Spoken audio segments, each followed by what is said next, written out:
Hey guys, this is going to be a build order for Season 8 with a new update, or a mid-season patch rather. Khan Hunters were released for the Mongols, so we have made kind of a new build order to kind of take advantage of that. And at the same time, we've played it on ranked a few times, some decent success. Again, just the playstyle in and of itself can be kind of an issue in certain matchups, like versus like Malians or um, John d'Arc. It can be troublesome. English, Ottomans, Chinese. So there's a few matchups where it's just in general tough to play this playstyle, but overall, I think the build order is decent. I'm still exploring some stuff with it, but the big thing is kind of there is a lot of flexibility. So instead of doing our typical 9-2 opener and then we kind of transition onto wood, we're going to do 10 onto food, and then 5 villagers will age up instead of what we usually do with 4. So we're going to open with 10-2, and then 5 food villagers are going to build the deer stones. We're going to separate those 5 villagers. 4 of them will head to the Uvu, and 1 of them will go into gold once they're done building. After the 10-2, we're going to rally 3 to wood, 1 to gold, and 4 to food. So there'll be a total of 9 on food. And then after those total of 9 on food, we're going to rally 1 more to gold, and then we're going to rally 5 to wood. And typically, and so this is kind of where the variations will start. You'll have around 10 on wood, and you either double down on wood and trade boom, and drop additional markets, or you see your opponent you have to pressure them in feudal, and so you're going to drop stables and things like that, or maybe a tower. So there's definitely a lot of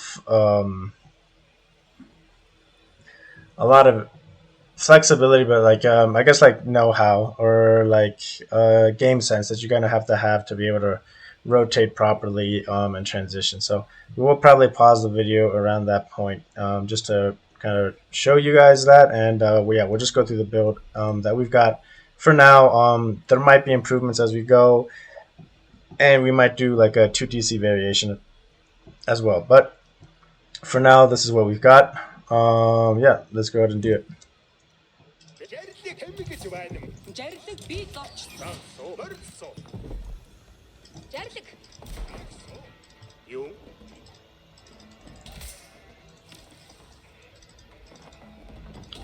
So TC isn't in the best spot. We probably would have liked to have it protecting our Uvu here, but in a ranked game we might like pick up and replace this. But like before fully setting it down, we probably would have replaced it and set it up here. It's okay. I do like to go straight across, where if you bump into your opponent, try to stick to one side of the map and let him stick to the other side. There's his base, stone front, so golden bears have to be somewhere along the back here. Our control group of RIP, those 5 villagers that we sent to straggler trees, we're going to gather 1 round, and then they're going to go to the TC to gather sheep, and we're going to just send all of them to 1 control group. So what we used to do is just have 4 on the control group and tap up with 4, and that allowed for like immediate Keshik production. But this one is more of a focus on the Khan hunters and getting Mangudai out and kind of getting that timing as fast as possible. So decided to put 1 more villager on age up, because Mangudai are a little bit cheaper than Keshik, so you can afford to have 5 villagers and still get constant production. So with a Keshik, it doesn't work out as well because you will be a little bit broke and you won't be able to afford it when you age up. But with Mangudai, it's just a little bit cheaper, and that lets you get away with this. So okay, this is where we used to stop, was at 9 on food, but now we're going to go up to 10 on food. Also, the changes with the sheep start lets you to full scout half of the map before you head back, which is actually a pretty big deal.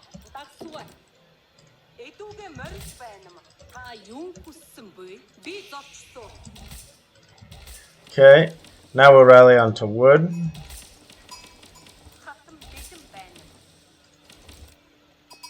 Just a couple sheep over here. One more villager will oh, there's one more sheep here. You see, shift click those, get this. And then I just deselect one of those villagers, recontrol group here. And this one villager, I just independently shift click them onto gold. So we've got 10 sheep. So we're happy with the amount of sheep we got. We're going to just keep scouting. If we collect any more sheep, we're just going to donate it to the AI. Sometimes you'll get more, sometimes you won't, but we'll just say half the sheep, which is 10, and we'll be happy with that. And these extra sheep we'll just give it to the AI. And we will try to play it out a little bit. So 3 on wood. Now we're going to rally 1 onto gold, and this is so you can get an early eco tech. And it's important you get your eco techs. You're on deer stones, you don't have a great answer for scaling. So it's kind of, I guess you could focus more on military early. Maybe in certain matchups it'll be worthwhile to do so. I've played a couple games against Malians where not getting a stable out sooner, not getting that aggression out sooner did feel a little bit rough. So we'll kind of see how that goes. We'll try it out in different matchups and stuff, but yeah. Now, if you did manage to collect more sheep, the second pass you're collecting more sheep, don't feel like you have to get back to your TC with those sheep immediately. It's really important that you get your scouting done in a timely manner.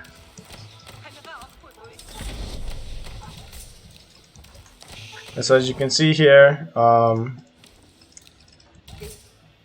finishes, we have resources for all of it, and now I like to get specialized pick first. So this is something that I've changed up a little bit in my build. A lot of times you don't get specialized pick first, but this build is super heavy on gold. You're going to be on 7 on gold. So the earlier you get it, the better, and you afford things a lot easier with it. It's definitely a sticking point to this build is just the gold production. So you can go double Mangudai, you can go a Khan's Hunter next. It really depends on the situation. For sake of showing the Khan Hunters, we'll go Khan Hunters next. And it's really big the amount of extra damage you can get because of it. Before I forget, after 9 villagers on food, 1 villager onto gold. Let's get this, there we go. So we're just harassing here. Your opponent might actually do this. They might wait to pull. And then do get a second production of Mangudai out. That's pretty important. And then from here, I like to go horticulture. It's pretty important that you do.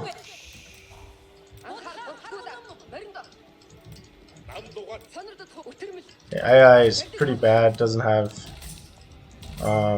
its shit figured out.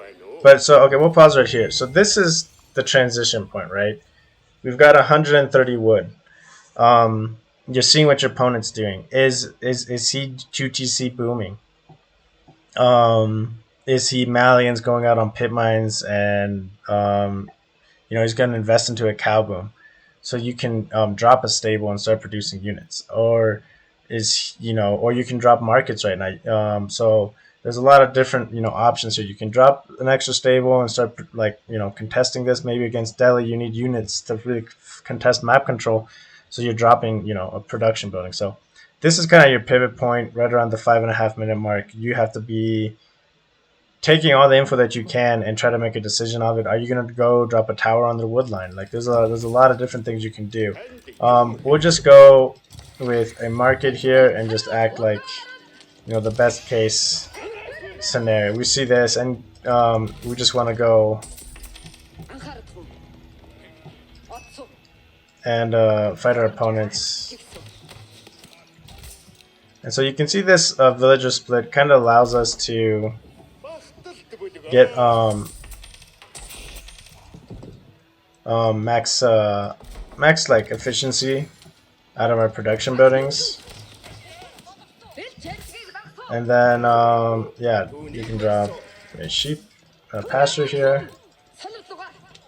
You can deny this. Your Khan's Hunter has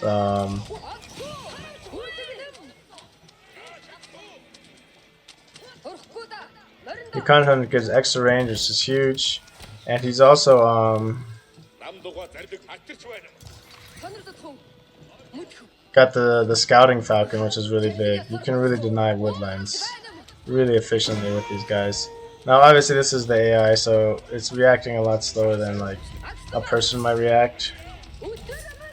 But either way, you still want to be kind of doing stuff here. So after 10 villagers on wood, you can rotate onto food. You can stay on wood.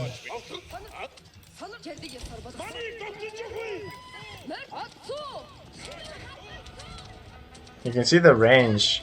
Even with just the con, like that little bit of extra range on the con is really nice.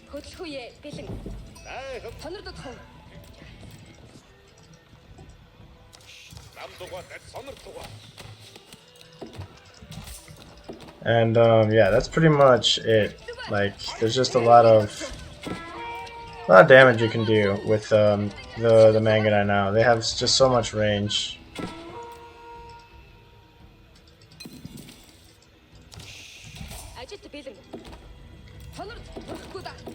And now we can start trading.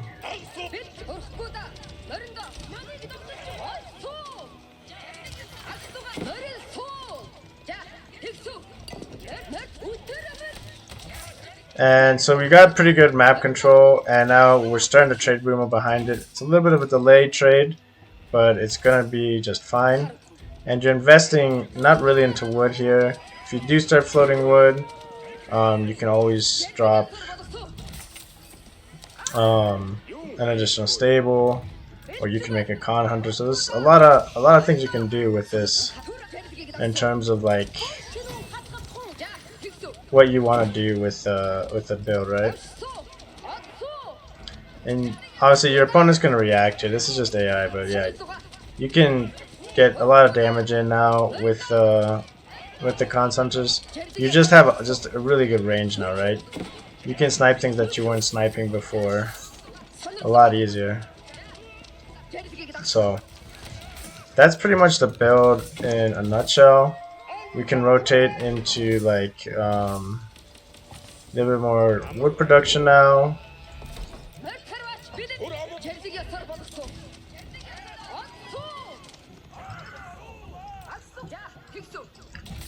But yeah, it's worked pretty well for me. I like that it incorporates eco text, but there's definitely just the inherent risk of Russian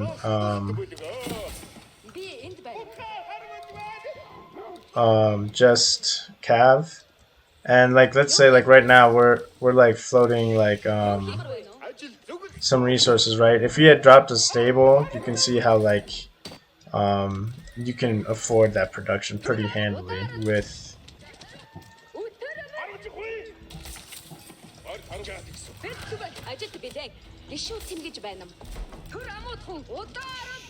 yeah, you can afford that production pretty handily with your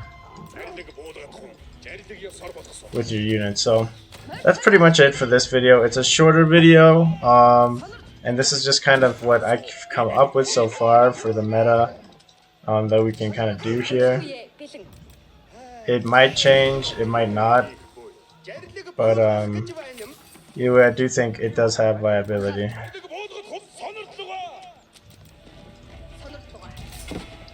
And now we can basically just take up the castle behind this.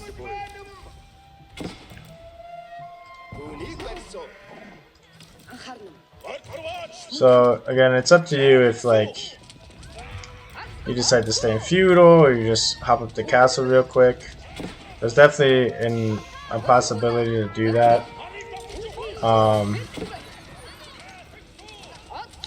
But yeah, it's totally up to you what you decide to do. And you can be in a pretty strong spot at 11 minutes in the game.